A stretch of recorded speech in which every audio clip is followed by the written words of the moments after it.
North Korea has. And that is a major escalation. Vessels have faced off around the... The sky is still dark. The early morning silence is broken only by the gentle hum of engines as the USS Providence slices through the calm waters off the coast of Japan. It's supposed to be a routine patrol, but out here, what's supposed to be a routine can turn out dangerous in an instant. Suddenly, a faint blip appears on the radar screen. The radar operator narrows his eyes and leans in, his fingers dancing over the controls to zoom in. It's an unidentified vessel moving rapidly. Too rapidly. And it's heading straight for them. "Sir, we got something," he reports, voice tense but steady. The captain strides over, brow furrowed, and peers at the screen. The blip is getting closer. "What's the range?" the captain asks sharply. The operator responds, 600 meters and closing. It's a North Korean missile boat, small, fast, and armed. It's tailing the Providence, dangerously close, keeping pace at high speed. A low murmur spreads among the crew, but everyone knows what this could mean. One wrong move, and the situation could spiral out of control. "Maintain speed and heading. Let's see what they're up to," the captain orders, his voice calm but firm. The crew springs into action, ready for whatever might come next. This is where it all began.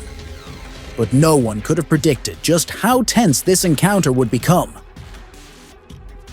The waters off the coast of Japan, especially the Sea of Japan, are a region of immense strategic importance. This narrow strip of ocean is a vital passageway for both military and commercial ships. But it's more than just a busy waterway. It's a geopolitical flashpoint where the interests of multiple nations intersect. To the west lies North Korea, a state known for its unpredictable actions and aggressive posturing. Further south, China keeps a watchful eye on everything that moves in the region. To the east, US forces, alongside Japanese allies, maintain a constant presence, ever vigilant for signs of trouble. And trouble, it seems, is always just one incident away. The US regularly sends warships like the Providence to patrol these waters, demonstrating its commitment to security and stability in the region. For North Korea, such patrols are a provocation, a reminder of the US's powerful presence right on their doorstep. With recent missile tests and increased military activity, the situation is more tense than it has been in years. This particular patrol had been uneventful. Until now. The USS Providence is no ordinary ship. A guided missile destroyer, it's designed for combat, bristling with weaponry and cutting-edge surveillance systems. Its role in these waters is to be both a guardian and a deterrent, ready to defend against threats and show a strong presence. This particular vessel is equipped with advanced radar systems capable of detecting and tracking multiple targets simultaneously. Its missile arsenal includes anti-aircraft, anti-submarine, and even long-range Tomahawk missiles capable of striking deep into enemy territory if needed. But today, all that firepower means nothing if this tense encounter turns into a standoff. The captain of the Providence is a seasoned veteran, someone who has seen his fair share of close calls. He's been briefed on the playbook for situations like this, which is to stay calm, don't provoke, and keep the crew alert. But when an armed North Korean vessel is shadowing you at point-blank range, sticking to the playbook is easier said than done. Because this isn't just a patrol ship, it's a message. A message that the US will not back down. The moment the radar operator spots the North Korean missile boat, the atmosphere on board the USS Providence shifts dramatically. Tension ripples through the crew as they scramble to assess the situation. This isn't a routine sighting. Something feels different. Unidentified vessel, bearing 180. Speed, 22 knots and closing, the radar operator announces, his voice tight with concentration. The captain's eyes narrow as he peers at the screen. Through binoculars, the silhouette of the missile boat becomes clearer. A sleek, low-profile craft, barely visible against the dark sea. It's armed with anti-ship missiles, powerful enough to cripple even a heavily armored destroyer like the Providence. And it's not just tailing them, it's shadowing every move, mimicking the warship's speed and bearing. Then, without warning, the missile boat veers sharply, cutting across the Providence's wake. It's a bold move, almost daring the US warship to react. Maintain course, don't give them an excuse, the captain orders. Suddenly, the missile boat accelerates, surging forward at high speed. It closes the distance to just 200 meters, a hair's breadth in naval terms. A crew member shouts, "Sir, they're on an intercept course." The Providence responds instantly. Alarms blare, and crew members rush to their battle stations. In the span of seconds, the warship shifts into combat readiness. The captain's voice cuts through the chaos. "Weapons free! All hands, prepare for impact!"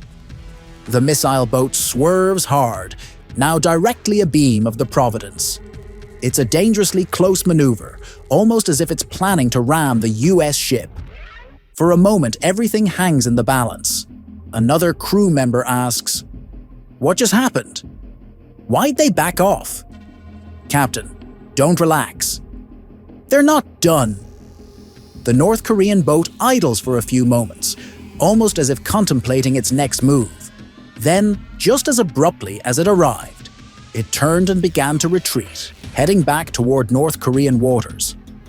"Stand down, but stay sharp. This could be a feint," the captain warns, but the tension in the air is starting to lift. The crew watches in silence as the missile boat disappears into the distance. No shots fired, no direct confrontation. It's over, but the message is clear. North Korea wanted to show they could get this close, and that they're not afraid to play this dangerous game. "Send a report to command. Full details." They need to know exactly what just happened here. The encounter is over, but its implications linger. Why did the North Korean boat make such a bold move? And more importantly, why did they back off at the last second? No one knows for sure. But one thing is certain, next time they might not stop. The air on the USS Providence is electric, every crew member holding their breath as the North Korean missile boat slows, then starts to peel away. It's a surreal moment. 1 minute, the ship is on the brink of action, and the next, the threat is retreating. "They're withdrawing," the radar operator announces, relief evident in his voice. The tension in the control room eases slightly, but no one fully relaxes. The Providence maintains its battle posture. Weapon systems still live.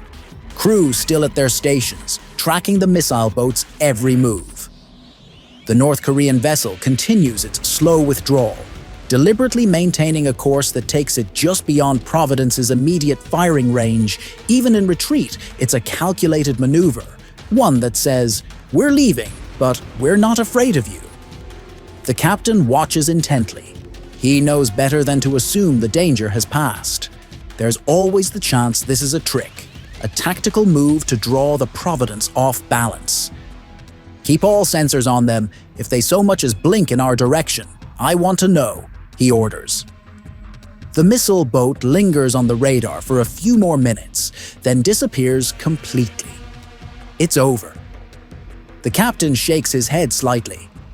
"We might never know, but one thing's for sure. Next time, they might not be so quick to turn away." This incident, like so many others, shows just how close we are to the edge. A single encounter, a few hundred meters apart, enough to spark an international crisis. It's a stark reminder that in these waters, the line between peace and conflict is razor thin. Was this a simple show of force or a prelude to something bigger? What do you think? Let us know in the comments below. Do you believe this was a calculated provocation or just a dangerous game of cat and mouse? The seas are calm now, But how long until the next storm?